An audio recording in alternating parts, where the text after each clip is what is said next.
আসসালামু আলাইকুম বন্ধুরা, আজকে তোমাদেরকে আমি ছোট্ট একটা টিপস দেখাবো যেটা আমাদের মহিলাদের জন্য খুবই উপকারী। আমরা মহিলারা প্রায় সময় বাজারে যাই, শপিং মলে যাই, হসপিটালে যাই, তো আমাদের সাথে তো একটা কাঁধের ব্যাগ থাকেই। তো মাঝে মধ্যে দেখা যায় আমাদের ব্যাগ থেকে টাকা ছিনতাই হয়ে যায়। সেই টাকা ছিনতাই হওয়া থেকে, ছিনতাইকারীর হাত থেকে বাঁচার জন্য আমি এই টিপসটা তোমাদেরকে দেখাবো। আমাদের এরকম একটা কাঁধের ব্যাগ থাকে, ব্যাগের মধ্যে এরকম দুটো ফিতে থাকে, ফিতের মধ্যে ছোট ছোট এরকম গোল গোল দুটো রিং থাকে। এই রিংটার সাহায্যে আজকে তোমাদেরকে আমি একটা টিপস দেখাবো। এই যে দুটো চেন, এই চেনটা যদি আমরা এই রিংটার মধ্যে এভাবে দিয়ে দিই, তাহলে হচ্ছে কি ছিনতাইকারীর হাত থেকে আমরা বাঁচতে পারবো। এই যে আমি এভাবে দেখো, এভাবে আমি এই রিংটার মধ্যে দুটো চেন দিয়ে দিলাম।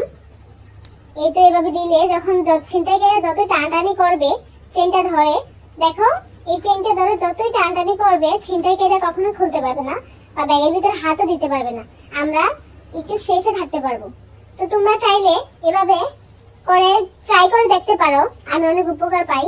ধন্যবাদ সবাইকে। আসসালামু আলাইকুম।